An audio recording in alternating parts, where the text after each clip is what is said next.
민중의 소리 이완배 기자 함께하겠습니다. 이완배 기자님. 네, 안녕하십니까? 네. 자, 홍남기 부총리 겸 기획재정부 장관. 이 사람이 말이죠. 네. 재난지원금 하위 70% 지급이 맞다. 네. 이러면서 국회 나와서도 그런 얘기를 했습니다. 네. 그래 본인 소신이 옳다라고 생각하는 거야. 네. 그야 뭐 자유긴 합니다만 그것을 네. 입 밖으로 내놓았을 때는 이것이 네. 하나의 정치가 되는 건데. 그렇죠. 네. 이 사람이 지금 이미 총리로부터 이와 관련한 혼선이 없도록 하라는 분명한 언급을 듣고도 이런 발언을 계속하고 있단 말이죠. 물론 질문이 나온 가운데 답변하는 상황에서 한 말이긴 하지만은 그 소신이 매우 강하거나 아니면 뭔가 이제 이유가 있거나 그런 것일 텐데요. 일부 보도에 따르면은 뭐 자신의 뜻이 관철되지 않으니까 사의를 표명했다 이런 보도도 있었어요. 네, 그런 보도도 있었죠. 하여간 최근에 이 긴급재난지원금 100%냐 70%냐를 놓고 정말 많은 말들이 있었습니다. 그리고 그 과정에서 기재부 관료들, 이른바 모피아라고 불리는 관료 그룹에 대한 논쟁들도 많았죠. 다 아시겠지만 모피아는 주로 재경행시라는 행정고시를 패스한 우리나라 최고 엘리트들이 기재부 고위 관료가 되면서 형성된 일종의 관료 세력 그룹입니다. 과거 재무부의 영문 약자가 영어로 MOF, MOF, Ministry of Finance였고 여기에 마피아라는 단어를 넣어서 깡패 같은 집단이다라는 뜻으로 모피아라고 불렀죠. 오늘은 그래서 이 모피아를 어떤 관점으로 바라봐야 하는가라는 주제로 이야기를 나눠보겠습니다.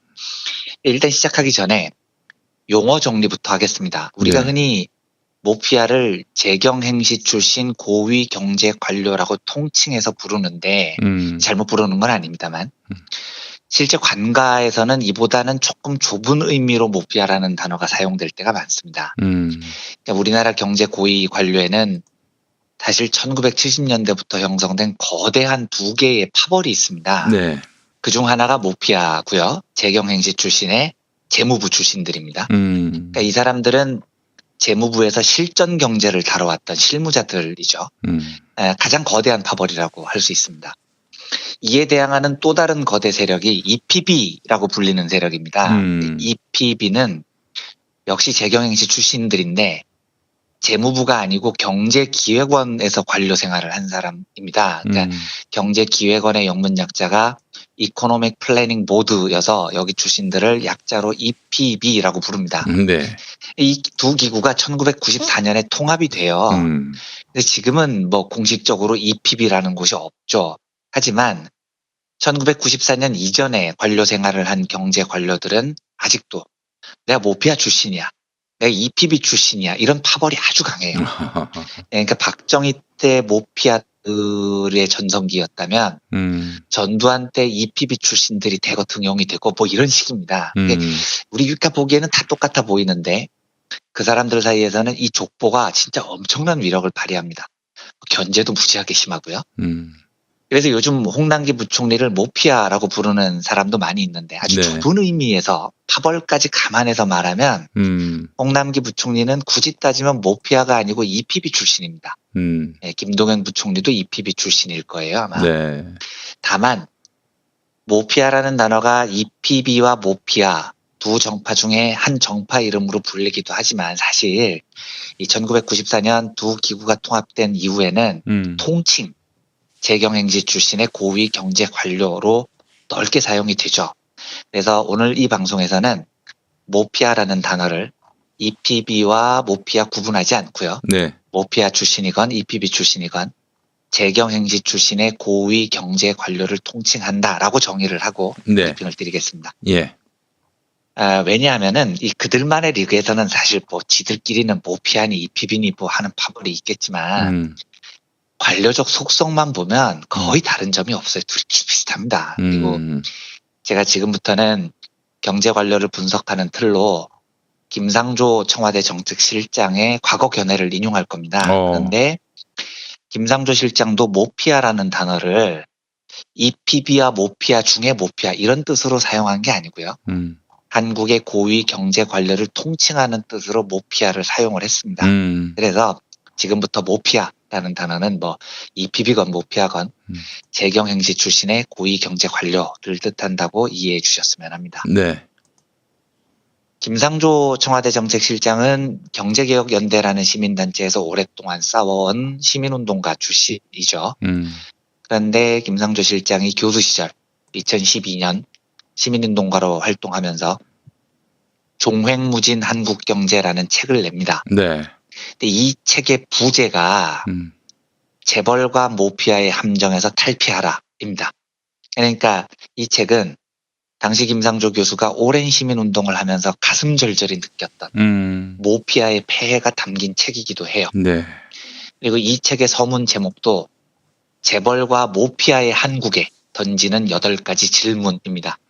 그 당시 김상조 선생은 한국을 재벌과 모피아가 지배하는 나라라고 생각을 했고, 아이고, 아주 훌륭한 현실 인식이네요. 그렇죠. 예. 근데 이 두 거대한 세력에게 8가지 질문을 던지는 것으로 한국 경제 개혁 방향을 나름대로 제시를 했던 거죠. 훌륭합니다. 그때는. 예, 먼저 김상조 선생이 쓴 원문을 쭉 읽어보겠습니다. 좀 긴데 한국 경제 정책을 전문가라는 청와대 정책실장의 생각을 알아보는 것은 좀 긴 글을 다 읽어볼 정도로 가치 있는 일이니까요. 원문을 쭉 읽어보겠습니다. 다른 한편 개혁과 진보의 성공을 위한 방법론적 요소로서 이 책 전반에 깔려있는 또 하나의 강조사항이 있다. 바로 경제 관료, 즉 모피아에 대한 경계심이다. 흔히 나는 진보 경제학자라 불리지만 케인스주의자라고 평가하는 분들도 많다. 맞다. 그만큼 국가의 역할을 강조한다. 그러나 국가 개입의 현실적 수단인 관료를 신뢰하지는 않는다. 이는 대중적인 용어로 오르내리는 관치경제 또는 관치금융에 대한 나의 끊임없는 비판으로 표현된다. 지난 10여 년 동안 공적인 일 때문에 또는 사적인 인연을 통해 꽤나 많은 모피아들을 접할 수 있었다. 그때마다 그분들이 정말로 유능하며 국가와 민족을 위한 충정으로 가득 찼음을 느낄 수 있었다. 그런데 개별적으로 보면 이렇게 훌륭한 분들이 조직적 차원에서는 상식 밖의 결정을 내리는 경우가 많다는 건 정말로 불가사의한 일이다. 흔히 관료는 영원히 없다고 한다. 정권이 교체되면 이제까지 반대하던 정책도 오늘부터 안면물수하고 밀고 나가야 하기 때문이다. 그러나 이 말이 꼭 맞는 것 같지는 않다.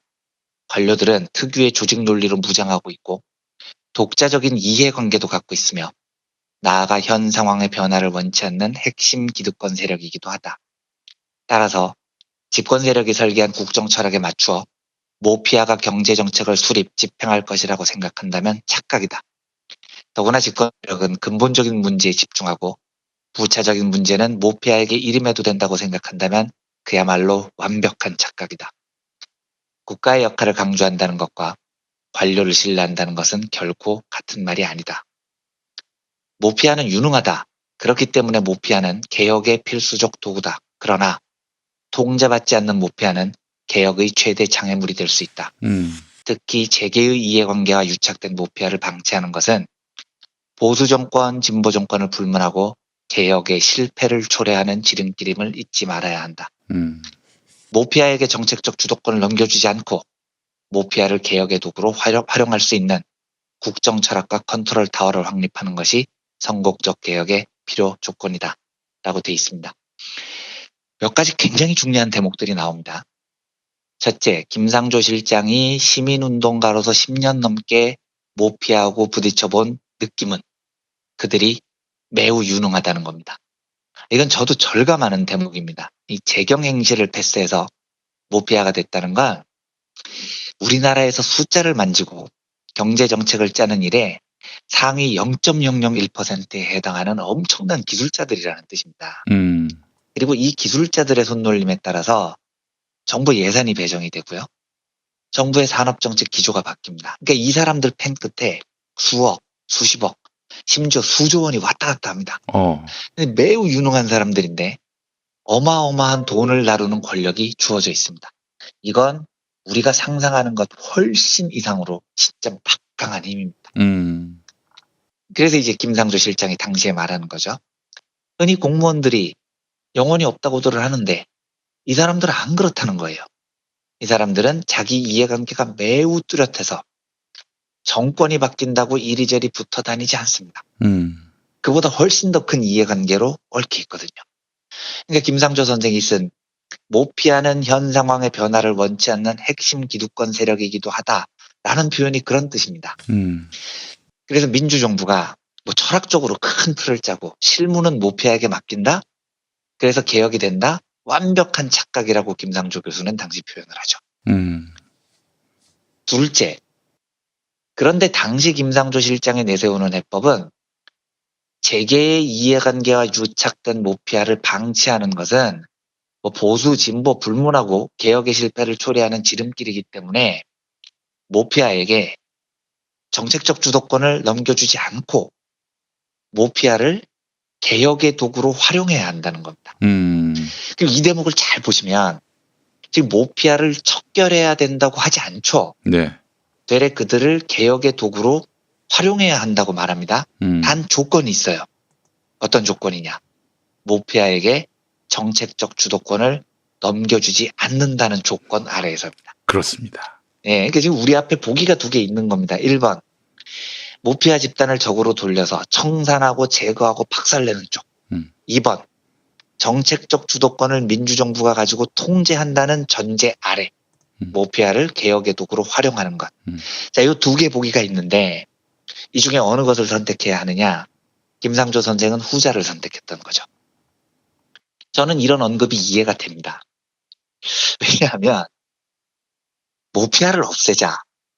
이 말은 쉽죠. 그런데 현실은 절대 말처럼 쉽지가 않습니다. 이게 약간 서울대를 없애자 이런 말하고 비슷해요. 그러니까 없애는 게 옳아요. 옳은데 현실적으로 없앨 수 있느냐? 잘 안 없어지잖아요. 그렇죠. 그러니까 재경행시가 존재하는 한, 그들의 선후배 사이가 존재하는 한, 그리고 어찌됐건 한국경제 컨트롤 타워라는 곳이 물리적으로 존재를 하고 거기를 지킬 사람이 필요한 한, 이 모피아들을 제거하는 건 거의 불가능합니다. 그러니까 지금 벌써 민주정부가 3기째인데 왜 항상 경제사령탑을 기재부나 경제기획원, 모피아나 EPB 출신들을 등용할까? 그러지 말고 과감하게 외부 인사를 써라. 이런 말이 진보 진영에서 나오죠. 근데 저는 현실적으로 불가능하다고 보는 쪽입니다. 예. 통제가 안 되거든요. 외부 인사로는요. 게다가 다시 강조하지만 이 사람들은 매우 유능한 사람들입니다. 어쩌면 검찰보다도 더 유능할지도 몰라요. 이 왜냐하면 검찰은 검찰총장 임기가 보장돼 있고 수사의 독립성이 보장돼 있어서 대통령 말을 안 듣기로 작정하면 이 뭔가 건드릴 수가 없는 구조가 있는 겁니다. 그러니까 요즘 보면 막객이잖아요. 그래요.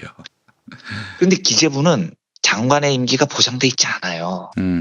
독립조직도 아닙니다. 대통령이 직접 다스리고 총괄하는 조직이라고요. 그러니까 이런 조직은 무조건 정권에 복종하는 게 상식이거든요. 그렇죠. 네, 그런데 김상조 실장이 지적하듯이 이 사람들은 그러지 않아요. 왜냐? 이 사람들은 자기들이 없으면 정부가 경제 쪽에서 아무것도 못한다는 사실을 너무 잘 알고 있는 거예요. 네. 그래서 김상조 실장은 2012년에 이들을 통제할 수 있다는 전제로 개혁의 도구로 활용하자 이런 대안을 내놓죠. 그러니까 네. 만약에 통제만 가능하다면 이 집단이 너무 유능하거든요. 그래서 활용도도 매우 높습니다.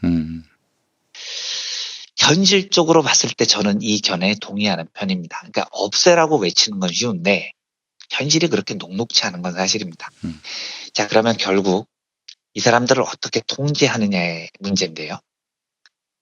해결 측에 관해서도 김상조 실장의 견해를 빌려보죠. 모피아를 겨냥한 이야기는 아니지만 매우 의미 있는 구절이어서 그대로 읽어보겠습니다. 경제개혁연대의 창립 선언문에 거대 담론의 실패 경험을 되풀이하기보다는 구체적 성공 경험을 축적함으로써 변화의 가능성에 대한 신뢰를 정립하고 이를 통해 결코 과거로 되돌아갈 수 없는 근본적인 변화를 이끌어낸다는 표현이 있다. 내가 쓴 것이고 나의 방법론을 요약한 것이다. 이렇게 적혀 있습니다. 이 뭔 이야기냐면 저도 방법론적으로 동의하는 이야기입니다만 올바른 변화를 위해서는 이런 유토피아를 만들자고 큰 이상을 이야기하는 것보다 현실에서 구체적으로 작은 것부터 성공 경험을 만들어 나가자는 겁니다. 그러니까 큰 이상을 이야기하면 그 이상이 맞네, 틀리네, 방법은 이렇게 해야 되네, 저렇게 해야 되네, 논쟁하다가 시간이 다 가죠.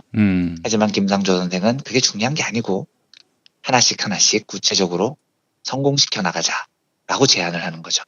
그렇게 성공의 경험을 누적하면 과거의 잘못으로 다시는 안 돌아가게 된다는 겁니다. 이런 식으로 현실에서 대안을 찾자는 게 김상조 실장의 오랜 주장이기도 해요. 뭐 저도 동의를 하고요. 그래서 네가 꿈꾸는 세상이 뭐냐, 이런 거대한 논쟁보다 저는 현실 속에서 만들어낼 수 있는 변화부터 챙기는 게 훨씬 중요하다고 생각하는 쪽입니다. 제가 과거에 민주노총이 경사노위에 참여해야 한다는 견해를 말씀드렸던 이유도 약간 그런 겁니다. 그러니까 민주노총이 거기에 참여하는 게 옳으냐 그러냐 하는 건 민주노총의 철학적인 문제인데, 제 생각은 링이 마련되면 일단 올라가서 바꿀 수 있는 것 하나라도 바꾸는 게 더 좋다고 저는 생각하는 쪽입니다. 자, 이제 모피아 논쟁도 그런 겁니다. 모피아가 없는 세상, 물론 저도 바라기는 합니다만 현실적으로 가능하냐는 문제를 논쟁하기보다는 김상조 실장이 두 번째로 했던 표현대로 민주적 통제 아래 저들의 유능함이 진보를 위해 사용되게 하려면 성공의 경험을 하나씩 누적하는 게 중요합니다. 예를 들면 긴급재난지원금이 70%냐 100%냐 이 논쟁에서도요. 뭐 이제 누가 잘못했네, 누가 죽일 놈이네, 뭐 이게 중요한 게 아니고요. 결국은 선거를 통해서 민심을 받아든 정치 세력이 모피아를 통제를 해냈다는 사실이 저는 중요하다고 봐요. 어찌됐건 100%를 만들었으니까요. 그리고 이런 크고 작은 경험들을 지금부터 계속 누적해 나가야 됩니다. 그러니까 대의민주주의란 민중들이 선거로 뽑은 세력에 권력을 주는 거고, 그 어떤 엘리트들이라도 민주주의에 의해 선출되지 않은 자들이 국가 경제의 통치권을 질 수는 없는 겁니다. 지금 그걸 걔들이 자꾸 하려고 하잖아요. 그러면 그게 현실에서 절대 되지 않는다는 사실을 자꾸 보여줘야 됩니다. 그리고 이런 성공의 경험이 누적되면 뭐 김상조 실장의 표현대로 이를 통해서 결코 과거로 되돌아갈 수 없는 근본적인 변화를 이끌어낼 수도 있을 겁니다. 이제 첫걸음이죠. 굉장히 그 복잡한 논쟁을 거쳤는데, 하지만 정권이 바뀐 지 고작 3년이 지났을 뿐입니다. 그리고 매우 유능하지만 기득권 세력인 고위 경제 관료들에게 민주적 통제의 중요성을 하나씩 둘씩 일깨워줘야 됩니다. 맞습니다. 그러다 보면 언젠가는 그들의 유능함이 결국은 이 땅의 진보를 위해 사용되는 세상이 오기를 소망하는 마음으로 오늘 모피아에 대한 김상조 실장의 2012년 견해를 함께 살펴봤습니다. 네, 알겠습니다. 아유, 참 이한배 기자님이 어떤 견해를 갖고 계실까 굉장히 궁금했는데요. 네, 저는 어쨌든 이번 결과를 이렇게 만들어낸 것이 상당히 다행스럽다고 생각을 합니다. 이게 만약에 70%로 주저앉아 버렸으면 모피아들의 통제권이 더 어려워지겠죠. 공고해지는 거죠. 더 공고해지는 거죠. 근데 어쨌든 선거에서 대승을 한 민주적인 이 대의의 권력을 받은 정당이 이것을 만들어낸 경험이 굉장히 훌륭한 성과라고 생각을 하고요. 이런 성공들이 앞으로도 계속 누적이 돼야 됩니다. 이게 바뀌려면은 시간이 좀 오래 걸릴 텐데 이런 누적된 경험들을 얼마나 빨리 쌓아가느냐에 따라서 조금 더 모피아라는 집단이 민중들을 위한 집단이 되는 시기를 앞당길 수 있겠죠. 그렇게 되기를 진짜 바랍니다. 네, 알겠습니다. 자, 이한배 기자님 말씀 잘 들었습니다. 자, 그리고 노동절도 있고요. 부처님 오신 날도 있어서 이한배 기자님과는 다음 주 화요일 아침에 뵙도록 하겠습니다. 네, 다음 주에 뵙겠습니다. 감사합니다.